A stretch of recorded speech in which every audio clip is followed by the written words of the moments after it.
The server room smells like ozone, dust, and the ghosts of dispatchers who died of stress back in the 90s. It's my favorite smell. It's the smell of things that work because I force them to, not because they want to. I was down there at 6:45 a.m., holding a cup of coffee that tasted like battery acid and despair, watching the blinking green LEDs on the main dispatch node. To the untrained eye, specifically the eyes of the 20-something consultants roaming the halls upstairs in their slim-fit suits, this rack of servers looks like a fire hazard waiting to collect an insurance payout. To me, it's the heartbeat of 500 taxis, 50 medical transport vans, and the entire logistical nervous system of the city. One of the GPS relays for the West Side fleet was hiccuping. Just a little flutter in the signal, like a heart murmur. If I didn't manually reroute the packet data through the secondary node within 10 minutes, 60 drivers were going to lose their navigation feeds right in the middle of the morning rush. I sat on a milk crate I've kept down there since the Bush administration, popped open my laptop, a ThinkPad thick enough to bludgeon a burglar, and started typing. No mouse, just keystrokes, tap, tap, enter, tap. The green light steadied. The murmur was gone. The city kept moving. Nobody upstairs knew. Nobody ever knows. That's the job. You're the janitor of the invisible world. I walked back up to the main floor, my knees popping like bubble wrap. I'm 62 years old.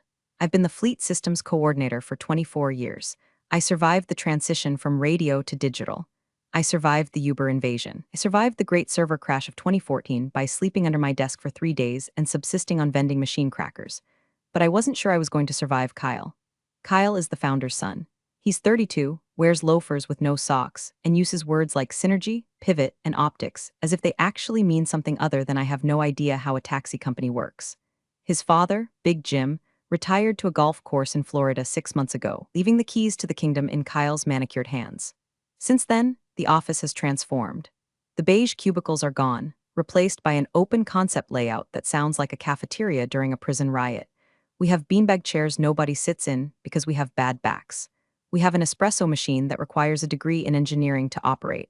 And we have Kyle, pacing the floor like a golden retriever who just learned to do cocaine. Before I tell you how this human boat shoe tried to ruin my life and ended up nuking his own inheritance, do me a solid. Hit subscribe and give this a like. It fuels my rage, and trust me, you're going to want a front row seat to the carnage. I made it to my desk, which Kyle calls a collaborative station even though I collaborate with no one and hate everyone, and saw it. A memo, printed on heavy cardstock. Project Velocity, streamlining human capital for the digital age. I didn't even have to read past the title to know what it meant. Streamlining is corporate speak for firing the people who actually know how to do things. Human capital means me, and digital age means Kyle bought some cloud-based software from a buddy of his at a country club that's going to crash the second it rains.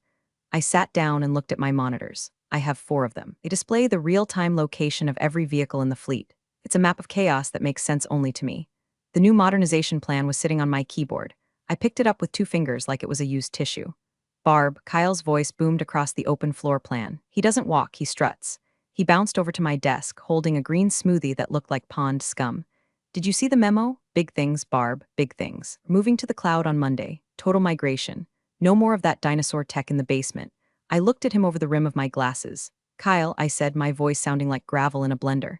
The dinosaur tech in the basement is hardwired into the city's medallion compliance server. You can't just migrate it to the cloud. It needs a physical handshake. A biometric sync. Kyle waved a hand dismissively. Details, Barb. That's why we have the consultants. They're wizards, they went to Stanford. Stanford doesn't teach you how to patch a Unix kernel from 1998 that controls the meters in 500 Crown Vics. If you unplug that server without the override key, the car is shut down. It's a security feature. Anti-theft, anti-hack, anti-idiot. We'll figure it out, Kyle grinned, showing teeth that were too white to be natural. You worry too much. You need to vibe with the new energy. By the way, I saw a request in the system for Friday afternoon. Something about a play? My stomach tightened. My granddaughter's play, I said. Charlotte's Web, she's playing a tree. It's a big deal. I put that request in 3 months ago. Your dad approved it before he left. Kyle took a sip of his pond scum. Yeah, about that. With the migration starting Monday, we're gonna need all hands on deck this weekend for prep. Friday is crunch time. I'm gonna need you to cancel that. Don't do babysitting excuses during a pivot. I stared at him. The silence stretched out like a rubber band about to snap. It's not babysitting, I said slowly. It's my PTO. It's earned. It's approved. It's canceled, Kyle said, tapping the memo on my desk. Read the new handbook, Barb. Section 4, Management Discretion. We need team players right now, not whatever this is. He gestured vaguely at my entire existence. Pack a lunch for Friday. It's gonna be a late one. He spun around and bounced away, shouting something at a terrified intern about leveraging TikTok. I looked down at my hands. They were shaking, not from fear, from the kind of rage that burns cold.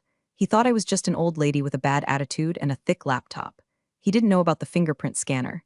He didn't know about the 6-hour Deadman switch I installed after the Russian hack in 2013. He didn't know that without my literal touch, his project velocity was going to hit a brick wall at 100 miles an hour.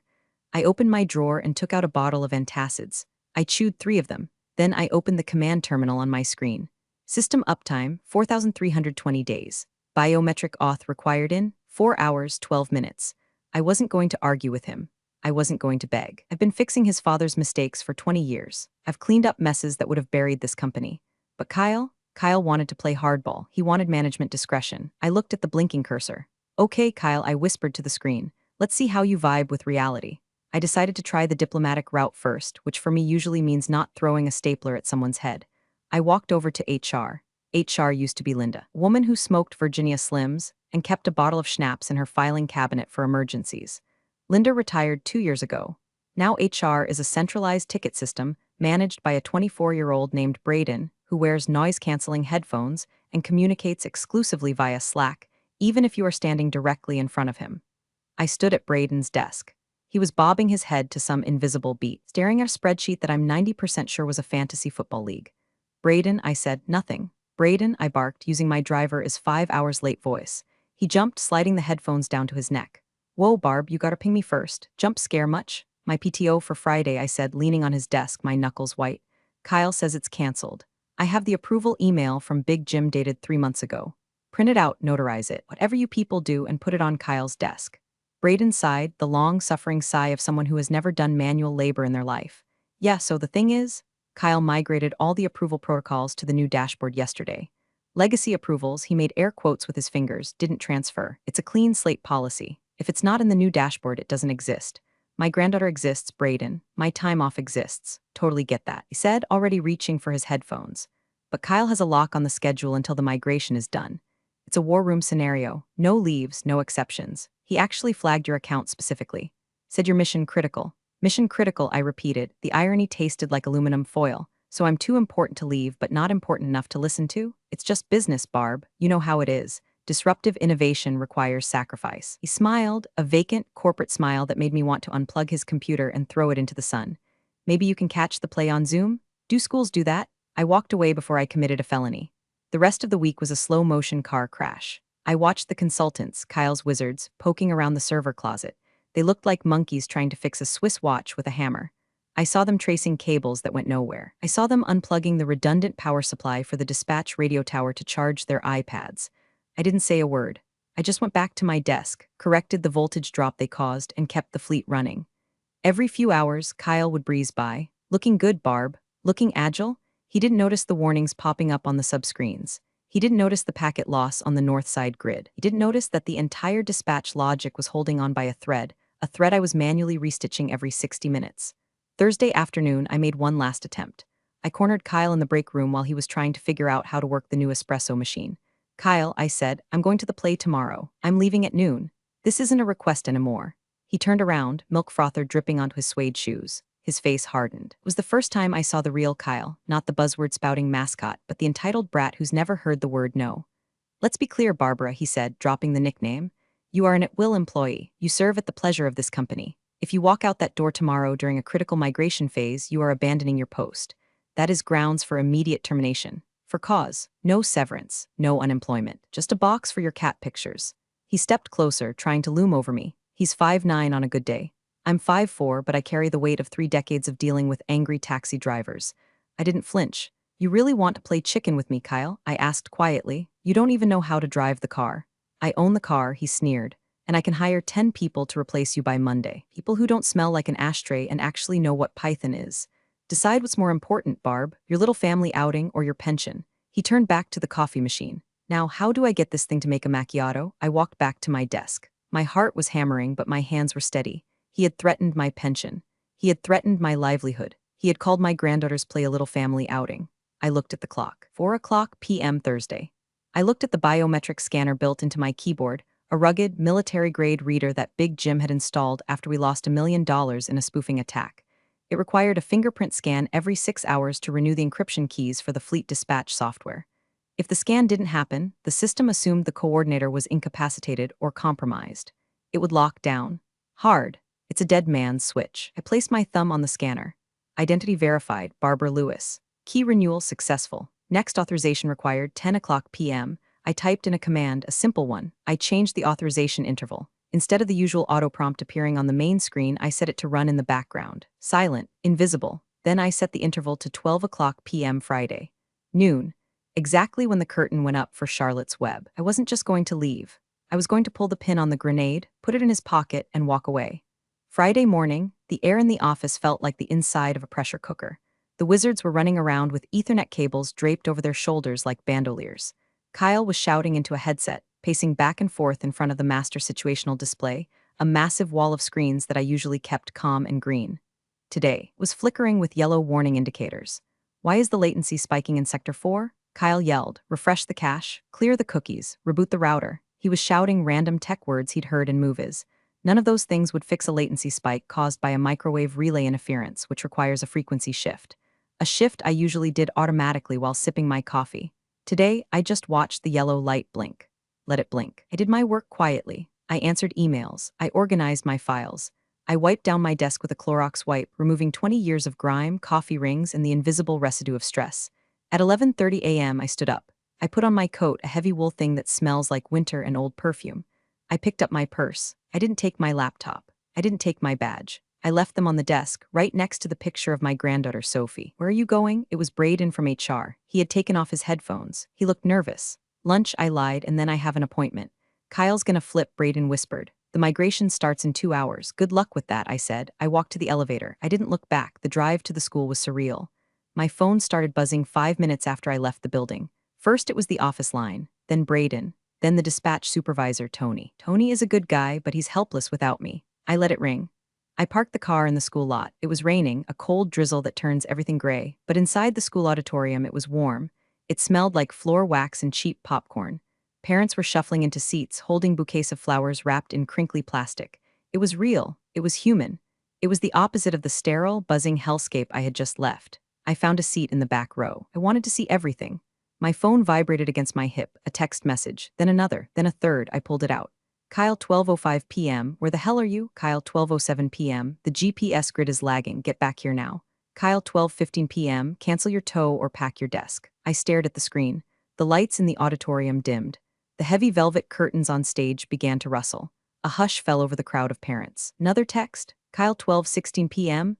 You're done, Barb. Don't bother coming back. I'm wiping your access. We'll mail you your personal crap. You just cost yourself a pension. I felt a strange sensation in my chest. It wasn't fear. It wasn't anger. It was lightness. It was the feeling of a heavy pack being cut from your shoulders and dropping off a cliff. He thought he was wiping my access. I looked at the time on my phone. 12:17 p.m., back at the office. The silent timer I had set would have hit 0 at noon. The system would have pinged the biometric scanner for my thumbprint.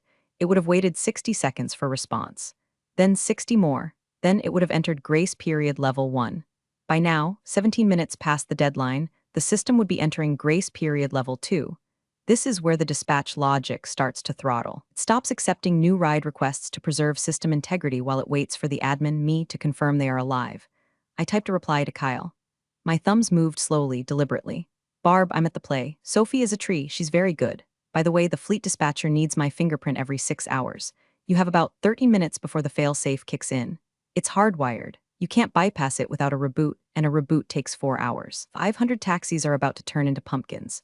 Good luck. I hit send. Then I turned my phone off, entirely, power down, black screen. On stage, the curtain rose. A cardboard barn painted in bright red stood crookedly in the center. Little kids in animal costumes waddled out. And there in the back, standing tall with green cardboard leaves stapled to her shirt, was Sophie. She was the best damn tree I had ever seen. I settled into the uncomfortable plastic chair. I crossed my arms. I took a deep breath of the floor wax air. And I smiled. Let me explain what was happening to Kyle while I watched a 7-year-old in a pig costume recite lines about spiderwebs. Most people think the cloud is this magical, fluffy place where data lives. It's not. The cloud is just someone else's computer. And in our case, the cloud Kyle loved so much was just a fancy interface sitting on top of a pile of rusty spaghetti code junk that lived in our basement. We call it the Beast. The Beast is a Unix-based dispatch server built in 1999. It runs on a language that looks like ancient hieroglyphics. It talks to the taxis via radio frequency and cellular data packets. It handles the meters, the GPS, the credit card processing, and the medallion compliance logs. In 2013, we got hit by a ransomware attack. Some hackers in Eastern Europe locked up the fleet and demanded 50 grand in Bitcoin. Big Jim didn't pay. Instead, he hired a paranoia-fueled security contractor named Crazy Dave, who is currently in federal prison for something unrelated, to hardwire a physical security layer. Dave didn't trust passwords. He said passwords could be stolen. He trusted flesh. He installed a biometric loop. The server requires a confirmed admin fingerprint every 6 hours. It's a heartbeat signal. If the heartbeat stops, the beast assumes the control center has been overrun. It assumes a hostile takeover. So it executes Protocol Turtle. Protocol Turtle is exactly what it sounds like. The system pulls its head in.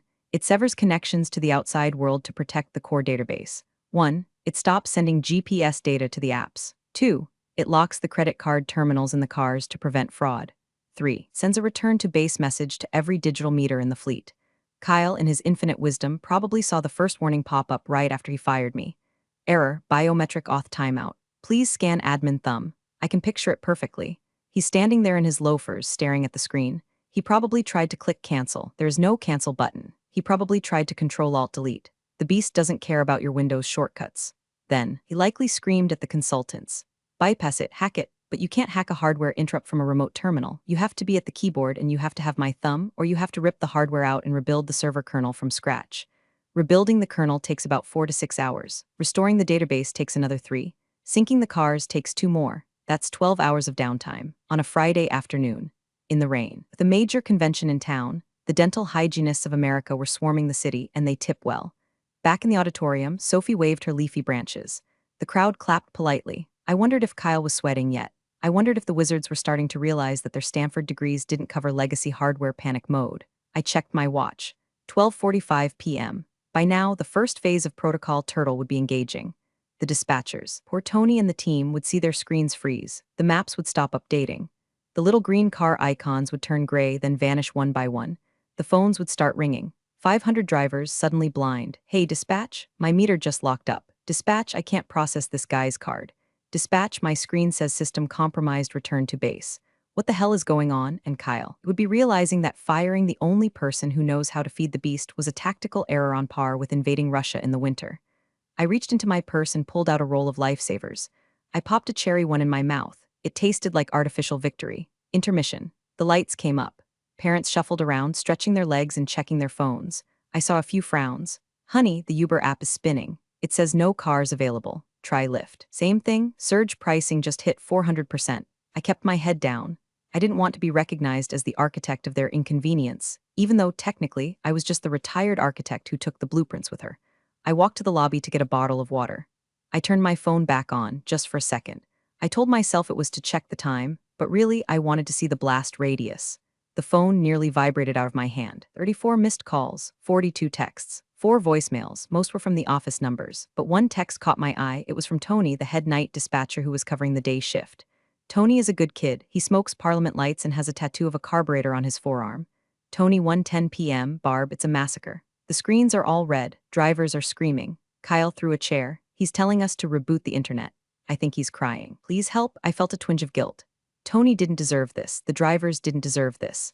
Most of them are immigrants working 12-hour shifts to feed families. They were losing money every minute the wheels weren't turning. But if I went back now, if I saved Kyle, nothing would change. He'd pat me on the head, call me a rock star, and then fire me next week when the consultants figured out a workaround.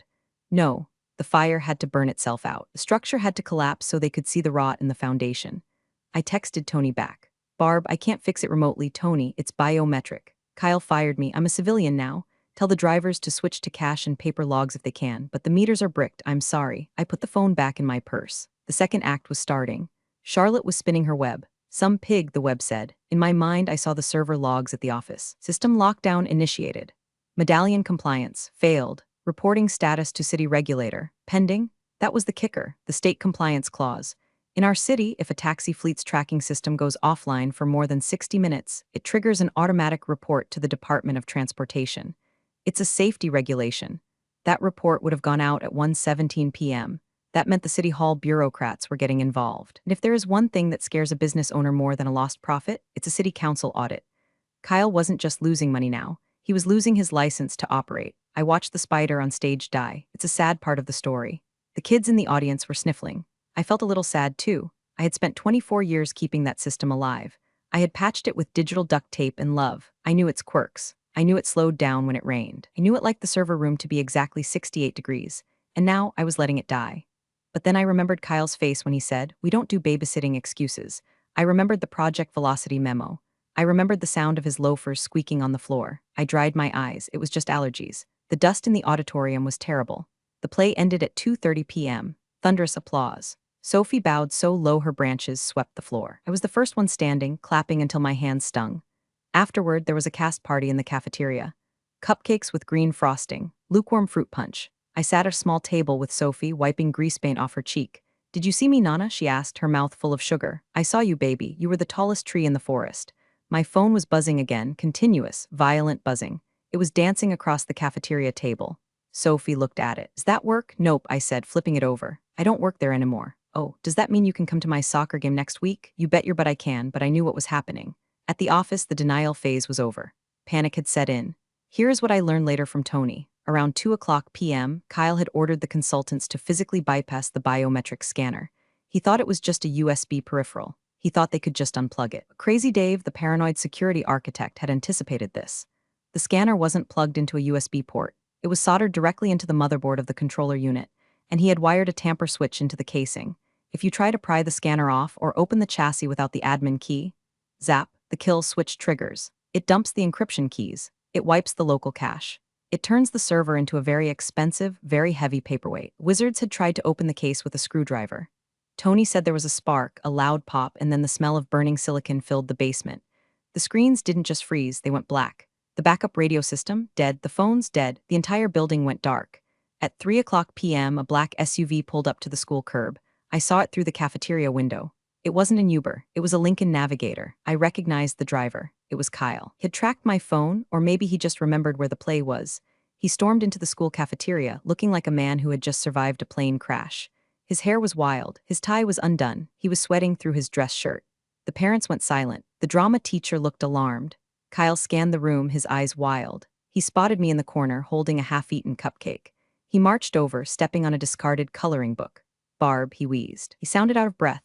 "Barb, you have to come back." I took a slow bite of the cupcake. "I thought I was fired, Kyle, for cause. Isn't that what you said?" "I didn't mean it," he stammered. "It was heat of the moment, stress, you know how it is. Look, the system is down, everything, the consultants, they broke something. There was a spark. We have zero comms with the fleet. The city is calling. The airport is calling. I have news vans parked outside the office." He grabbed the edge of the table. "I will double your salary, triple it. Just come fix it." I looked at Sophie. She was looking at Kyle with the honest, cutting judgment of a 7-year-old. "Who is the sweaty man, Nana?" I looked back at Kyle. "I can't fix it, Kyle, not anymore. Your boys fried the motherboard. I can smell it on you. You smell like ozone and stupidity. There has to be a backup," he screamed, his voice cracking. "There's always a backup." "There is," I said calmly. "But it's in a safety deposit box at the bank. And the bank closes in." I checked my watch. 50 minutes, and the only person with the key is the registered fleet administrator. Kyle's eyes widened. "That's you. Go get it. We can make it." "Actually," I said, wiping frosting from my lip. "The registered administrator is your father, Big Jim. Did you bother to update the paperwork when he retired?" "No, that's a shame." Kyle turned pale. "Dad is in Florida. He's on a cruise. He doesn't have cell service." "Well," I said, standing up and putting on my coat. "Sounds like you have a problem. Come on, Sophie. Let's go get some ice cream." I walked past him. He stood there, surrounded by children in animal costumes, looking utterly destroyed. "Barb," he yelled after me, "you can't do this. This is sabotage." I stopped at the door. "No, Kyle, sabotage is when you break something on purpose. This is just management discretion." By 5 p.m., it was on the local news. I sat in my recliner with a glass of Pinot Grigio, the cheap stuff with the screw top, and watched Channel 4. The reporter was standing outside the airport terminal. Behind her, a line of angry travelers stretched for 3 blocks. Taxis were double parked, abandoned by drivers who couldn't clock in or out. "Chaos at Hopkins International today," the reporter said, her hair whipped by the wind. City cab, largest fleet in the metro area, has suffered a catastrophic system failure. Hundreds of passengers are stranded. We reached out to CEO Kyle Henderson for comment, but have received no response. They cut to a shot of the office, my office. There were news vans indeed, and a police cruiser. Probably there because a driver threw a brick through the window. I couldn't blame them. My phone rang. It was a number I didn't recognize. "Hello? Miss Lewis?" A deep, gravelly voice. "Speaking, this is Councilman Miller, District 9. I sat up straighter. Miller was the head of the Transportation Committee. He was the guy who signed the medallion contracts. Hello, Councilman. Barbara, I'm sitting here with the deputy mayor. We're trying to understand why 40% of the city's transit capacity just vanished.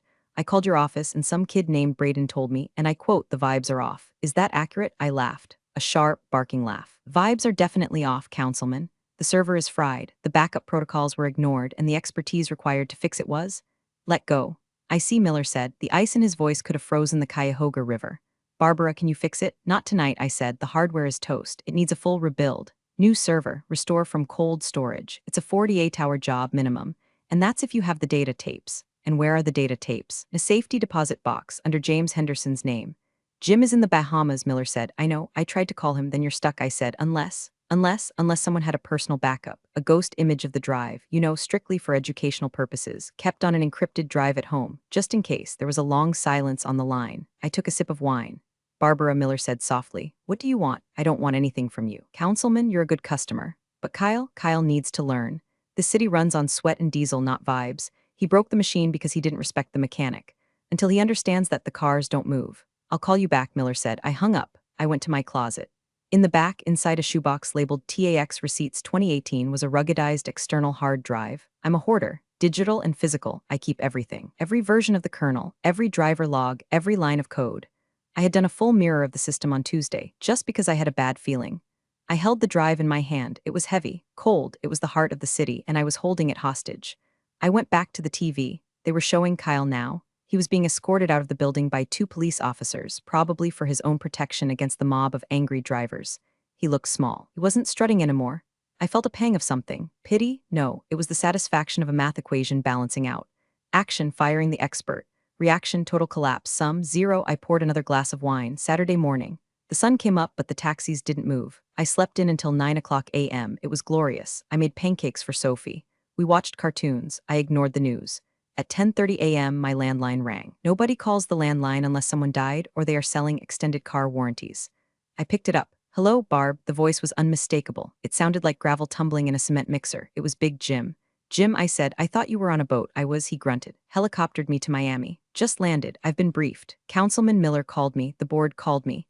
My lawyers called me. He paused. I could hear him lighting a cigar. Man has had 3 heart attacks and still smokes cohibas. He's an idiot, Barb, Jim said. My son? He's a goddamn idiot. I tried to give him a shot. I thought the MBA would help. Turns out it just taught him how to break things faster. He fired me, Jim, I said. Canceled my PTO. Threatened my pension.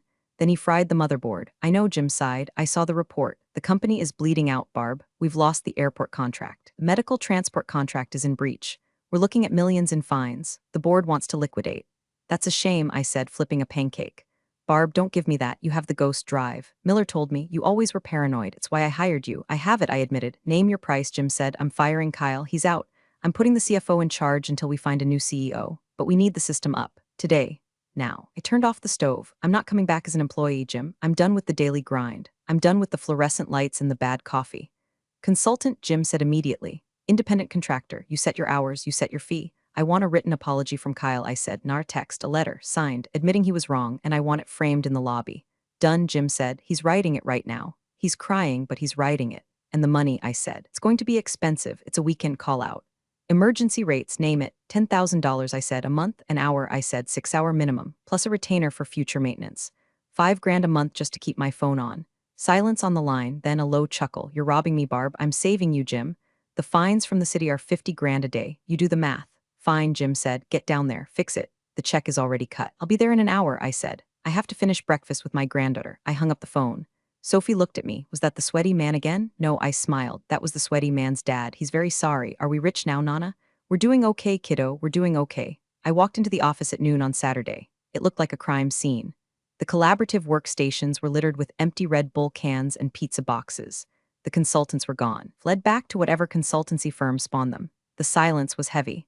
Kyle was at his desk, or what used to be his desk. He was putting a Newton's cradle into a cardboard box. He looked 10 years older than he did yesterday. His expensive shirt was wrinkled. He hadn't shaved. He looked up when I walked in. He opened his mouth to say something. I didn't stop walking. I didn't look at him.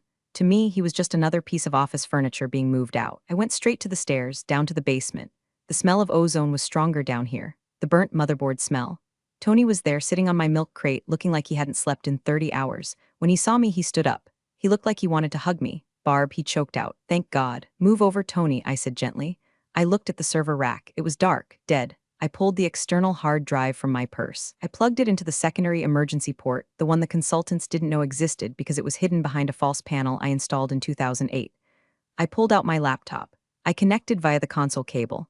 Terminal active. Boot sequence initiated. Restore from external source, y/, and I typed Y. I hit enter. The fan's word to life. A low hum filled the room. It was the sound of the beast waking up. The screens flickered. Then, text started scrolling. Green on black, beautiful cascading code, loading kernel, mounting database, verifying medallion hash. I waited. The percentage bar crawled across the screen. 98%, 99%, complete. Then the biometric prompt appeared. Admin authentication required. I placed my thumb on the scanner, the backup one I kept in my purse for emergencies. Beep. Access granted. Upstairs on the main floor. Phones started ringing, all of them at once. A cacophony of bells. I heard cheering, actual cheering from the few dispatchers who had stayed. I watched the main map on my screen. The gray dots turned green. One by one, the taxis came back to life. The heart started beating again. I unplugged my drive. I patted the server chassis. Good girl, I whispered. I walked back upstairs. Kyle was gone. His desk was empty. The CFO, a woman named Sharon who I had always liked, standing there, she handed me an envelope. The check, she said, and the apology letter. I took the envelope. I didn't open it. I knew what was in it. Thanks, Sharon. Call me if it hiccups, but don't call me before 9 a.m. I walked out of the building. The rain had stopped. I saw a city cab taxi pull up to the curb. The driver, a guy named Mustafa who always brought me baklava on Christmas, rolled down the window. Barb, he shouted. The meter, it works. I fixed it, Mustafa, I said. You are magic, he grinned. Where you go, I take you free ride. I looked at the cab. I looked at the office building. No thanks, Mustafa, I said. I think I'll walk. I need the fresh air. I started walking down the street. I had $10,000 in my pocket. I had my dignity. And I had a Sunday off. I put my headphones in. I didn't listen to a podcast. I pulled up a video on YouTube. Danny DeVito eating a hard-boiled egg. I laughed. The city was moving again.